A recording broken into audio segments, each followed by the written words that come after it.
Hey yo, what up? What up? It's Lamech with Selah Sports TV back at it again. Chill. This is gonna be a quick one because the series ain't over yet and it's just one game.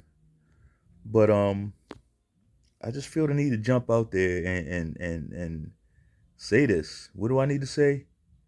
I need to tell all you pro basketball NBA fans to calm down.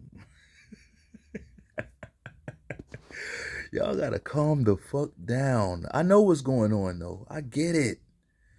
LeBron James is on the way out, right? You see the writing on the wall, right? And I know most of you not LeBron James fans. I'm not a LeBron James fan. I don't see how anybody could be a LeBron James fan. But even though we're not LeBron James fans, we got to recognize that when this guy is out of the league, there's going to be a power vacuum. Like he sucks up so much of the fucking energy. Pause, no Diddy. But he requires so much attention, so much.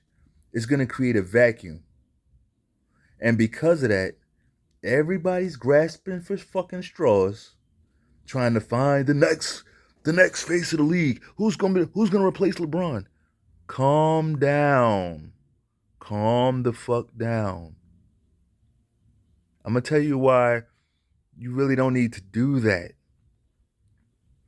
You did not like how LeBron James turned out, right? You didn't like it. You didn't like when the league was basically handed over to one guy so that he could just unilaterally make decisions for other teams. Hey, give me your best player. Now give me your best player. Oh, you ain't gonna give me your best player? Oh, fire the GM. Like he's making wild choices, right? Putting teams together and like you put the team together and then you complain about the team you put together, right? He gets to decide, hey, let's change the All-Star game. I want to pick my own players in the All-Star game. I'm tired of getting my ass kicked in the All-Star game, so let me pick my own team. He was allowed to do that, right? And I think it's a mistake that as soon as this cocksucker leaves, now y'all are like looking for somebody to replace him? No. No, no, no, no, no, no. Let's have a little bit of parity. It's okay. Like sometimes I think like NBA fans, fans in general, like y'all, it's like y'all be thinking like you're part of the ownership or something. You know what I mean? Like you ain't gonna see no revenue from somebody being made into some megastar. What does that do for you? What does that do for your bottom line? What does that do for your bank account? If somebody else gets made into a huge star, right? And they start getting marketed to you. That's all it is. It's you're gonna have some new face pushed in your face all day, every day. Is that what you really want? Just enjoy the games. Let's just enjoy the games. Now, Mr. Anthony Edwards,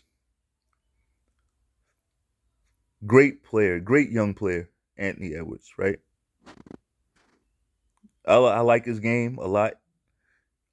He's not in love with the three. He can hit it, right? He can hit the three, but he's just not out there just jacking up threes.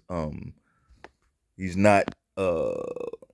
He plays within the offense, right? The guy he's good. He's good. 6'4" shooting guard, very strong, right? It's really not a whole lot bad to say about him, but because y'all refuse to pump the brakes, y'all refuse to pump the brakes, and y'all refuse to what? Calm down. We can't keep Anthony Edwards in perspective. Now Anthony Edwards he's Jordan. He's Michael Jordan. Do you realize how dumb you sound?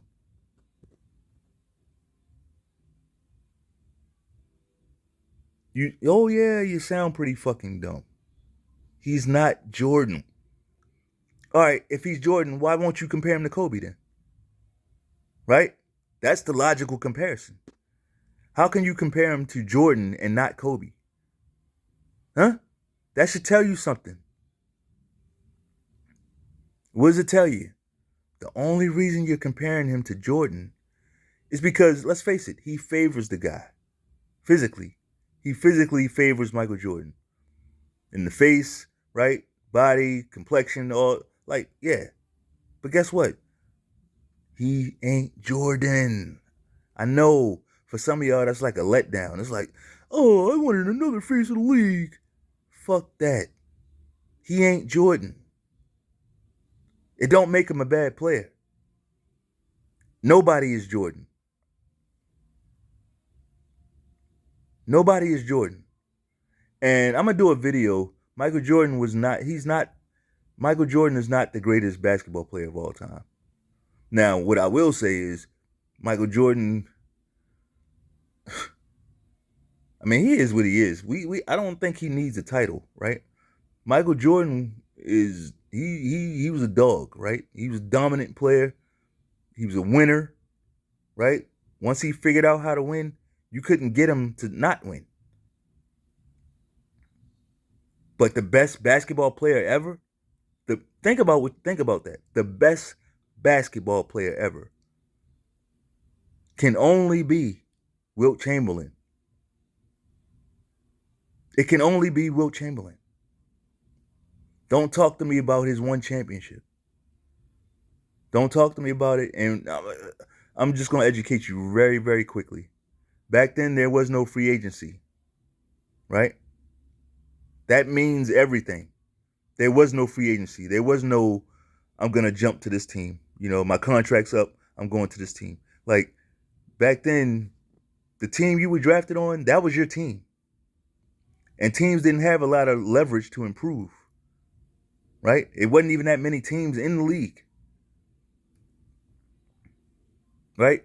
That's why the Celtics, once they put that team together, I mean, Red Auerbach, like, hey, props to Red Auerbach, but he had a pretty unfair advantage. He had the pipeline on the best players. So once you get that, there's no way out of that. That's why the Celtics would beat the Lakers every season, because nothing would change. Nothing would change. Jerry West and Wilt wasn't enough. But come on, Wilt Chamberlain, man. You talking about a guy 7'3", 7'4", track star, ran hurdles, speed demon. Think about that. A 7'3", 7'4" speed demon who's also strong as a bull, right? That means Shaq can't push him around. Shaq pushed everybody around, but he wouldn't be able to push Wilt around. He would get pushed around by Wilt. Right? Finesse game. He could pass the ball. He passed the ball like Jokic. Wilt Chamberlain led the league in assists before. Everybody knows about the 100 points. But in that game where he scored 100 points, he got 50 fucking rebounds. 50. Back to AE. Back to Ant-Man, right? Great young player.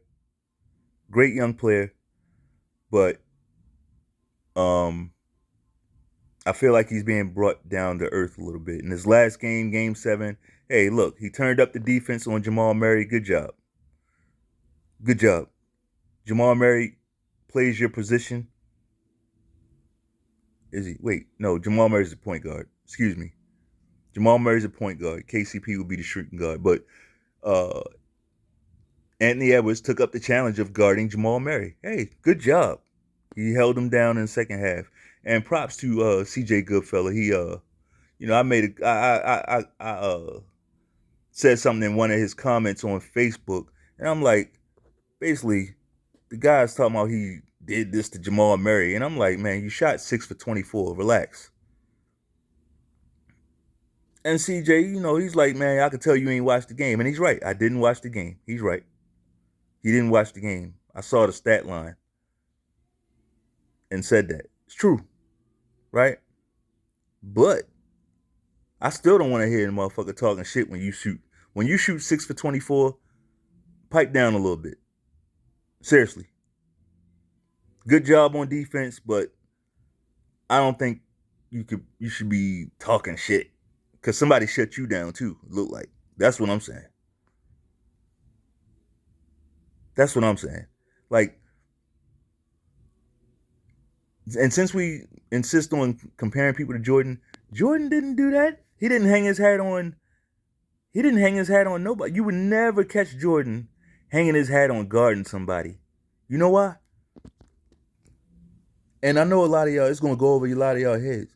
Like, Michael Jordan knew in his heart, whether it was true or not, he knew that he could guard anybody. So it was like, what the fuck I look like bragging because because I shut this guy down. Yeah, I shut him down. I shut everybody down. That's what I do. I shut motherfuckers down. It ain't nothing special. Like that was in him.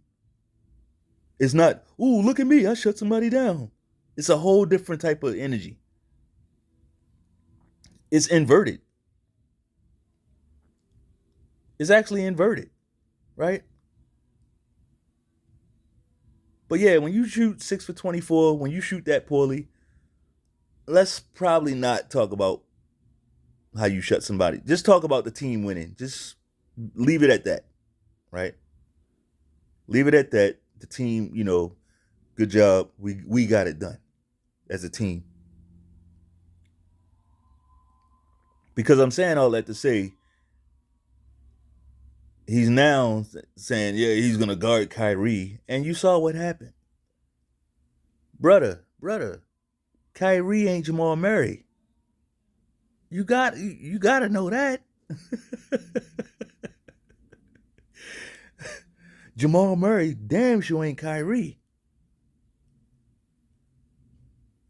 But I got a feeling you're gonna find that out in this series. I'm not ready to pronounce Dallas Mavericks as the winner. Not yet. My Minnesota, I mean, they got those twin towers, which has always been a formula for success in the NBA. I don't know why teams went to that small ball bullshit. Well, I take that back. I do know why. Golden State kind of had a lot to do with that, but that's them. And you can see that only works with them when they have a certain mix of players, right? It works when Clay is Clay and Steph is Steph, and you know, and you got all those other guys filling their roles, right? But if you don't have that, that small ball shit, like, it's not very effective. The Twin Towers setup on a basketball court is usually successful. It's usually successful. It's hard to beat teams with the Twin Towers. When the Lakers had Paul Gasol and Bynum, they instantly won.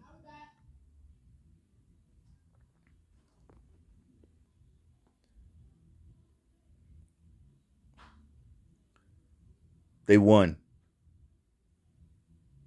When the Spurs had Duncan and David Robinson, they won championships. That's just basketball 101. It may not be as pretty. I get it. It may not be as pretty to watch. May not. But it's very effective in the wins and loss column. Dallas, on the other hand, here's the thing. Out of the teams that are left, let's see. Do I want Dallas to win? I probably want Dallas to win, right? I just got a hard time rooting for the Celtics. But as far as the Celtic players, I like the Celtics. Minnesota, I'm not a fan of Minnesota. Right? I'm not a fan of Minnesota. And just because, and I do like Anthony Edwards, but I'm just not that kind of, I've never rooted for Minnesota. So I'm not going to root for them because they got Anthony Edwards. You know what I mean? He's good, but nah. Dallas seems a little top heavy, right? They seem a little top heavy with the guard play. It's like it's a my turn, your turn thing with Kyrie and Luka, but it's very hard to contain. Very hard to contain. So they're gonna be a tough out.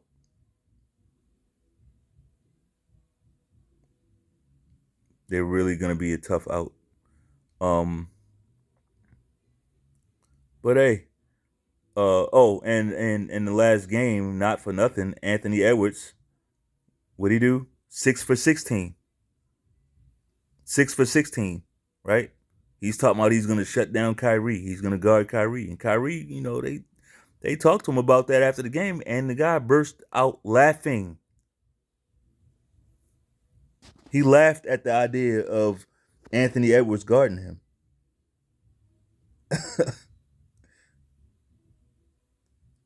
Right? You got to recognize true confidence when you see it. It's not. It's not all the. I'm gonna do this and I'm gonna do that. That ain't it.